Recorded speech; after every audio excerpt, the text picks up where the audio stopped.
Hello, everybody. I'm Jesse Waters, along with Judge Janine Pirro, Richard Fowler, Dana Perino, and Greg Gutfeld. It's 5 o'clock in New York City, and this is The Five.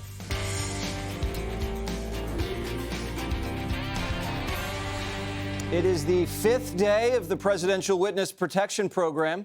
Joe Biden is as elusive as Bigfoot, holed up in the mountains of Camp David. 16 debate preppers making him cram like crazy for the CNN presidential debate that's just 2 days away. They're worried Joe's going to blow it, so they aren't taking any chances. They actually built him a Hollywood-style set that would make Steven Spielberg blush. Biden's having mock debates in a, quote, movie theater and an airplane hangar outfitted with lights and production equipment. Joe Biden's camp counselors are also said to be whizzing back and forth on golf carts as they dip in and out for strategy sessions. But is it too much? The media is concerned that aides are injecting Joe Biden with too many facts. I worry if Biden's over-preparing on the sense of having too much going on in your head, 16 different people telling you what to do. This time around, Trump's going to be also debating Jake Tapper and Dana Bash. So he's actually going to be debating 3 people there on that table. The press is also worried that Joe Biden's Sweet 16 army aren't woke enough.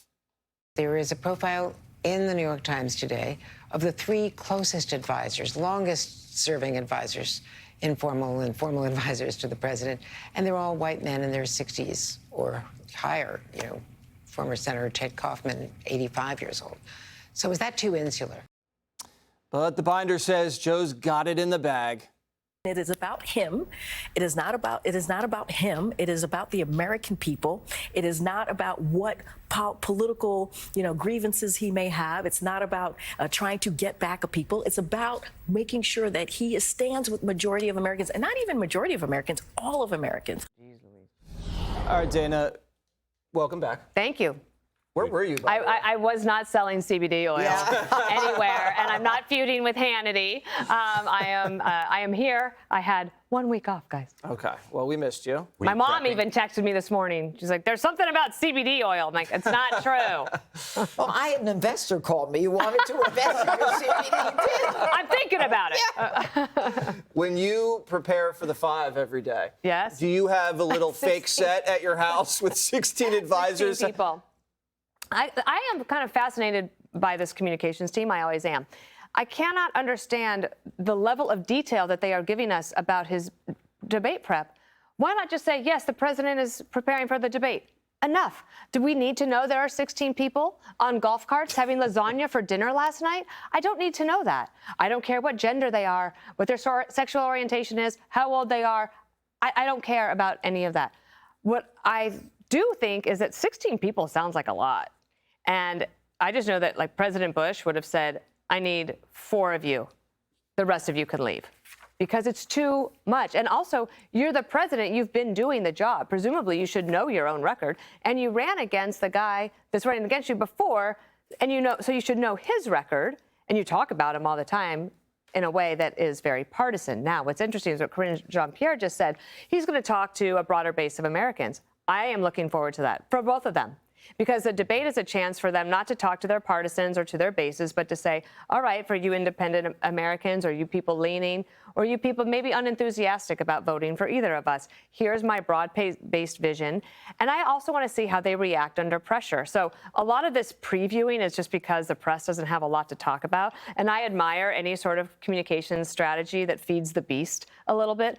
But I think that they are raising expectations so much for Joe Biden from the Biden camp by saying there's 16 people, he's in there all day. The last thing I'll say is, I think if I were Biden this weekend, I would have said, guys, fire up Air Force One.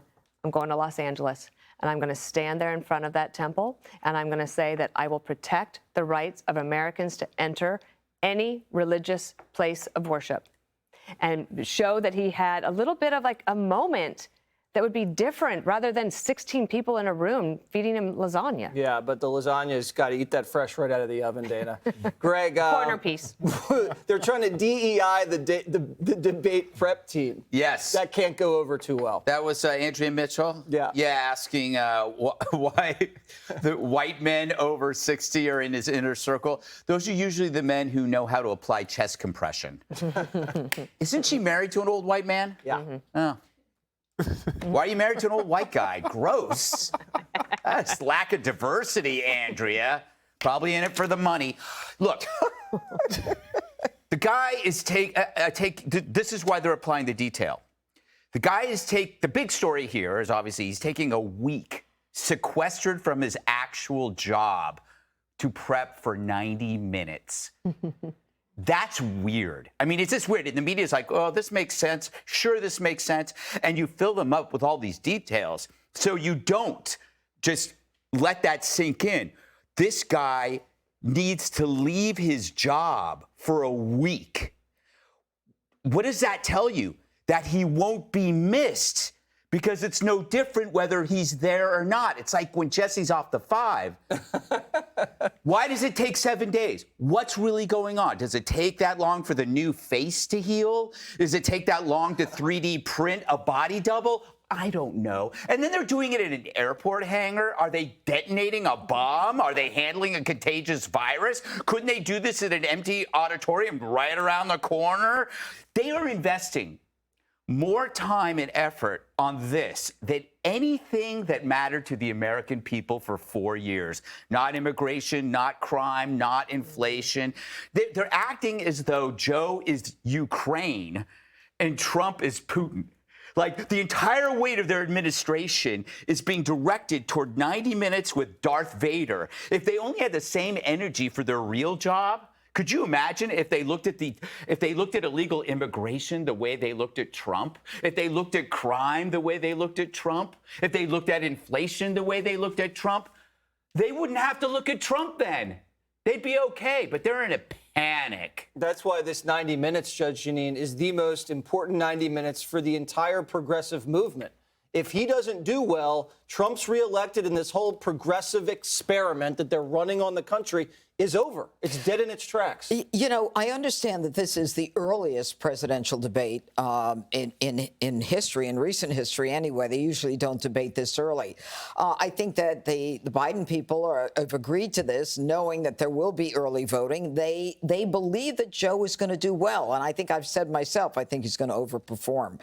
But having done a debate myself, statewide debates, when I ran for Attorney General in New York, one of the things that I learned was that if they keep prepping you and prepping you and prepping you, you're going to make a mistake, okay? Because you're going to be so worried that you got something wrong. When you know it in your gut, you've got the job. Joe Biden should know the job. Donald Trump certainly knows the job. And here's the difference.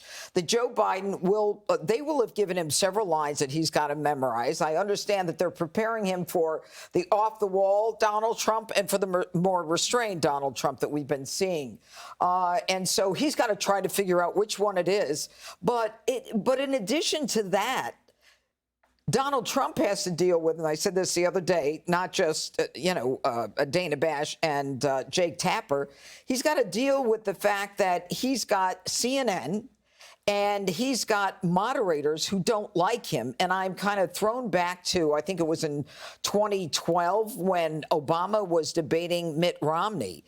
And Mitt Romney was complaining that in Benghazi, the president had not declared that it was a terrorist event for 14 days. It took him 14 days. And Candy Crowley, the CNN moderator, comes in and says, oh, no, that's not true. And Candy was wrong, but it didn't matter. And so I have concerns about how biased these moderators are. And let's not kid each other, they are. What role will they play? And then there's another person in this debate against Donald Trump, and that's Juan Merchan. Juan Merchan has just, cut down the gag order, and now Trump has to decide what he can and can't talk about based upon the latest Juan Merchan ruling on a gag order that should have been thrown out as soon as the jury made a decision. So I think that knowing that The CNN doesn't even take Donald Trump's speeches. They wouldn't allow Carolyn Levitt, his spokesperson, to even finish his statement. You know that CNN is doing everything it can to hurt Trump. Richard, are CNN moderators going to be fair and balanced? Just as fair as balance as you, Jesse, you know? Right. Well, I'm not a moderator, but... Exactly. Exactly. Should they be moderators? No, look, here's the truth. I think for both, zooming out a little bit on this particular debate, because I agree with Dana. I think we've talked about debate prep and the debate until I wanted just the debate to be over. But I do think for both Donald Trump and President Joe Biden, this Thursday 90 minutes is going to be very consequential for both their campaigns, right?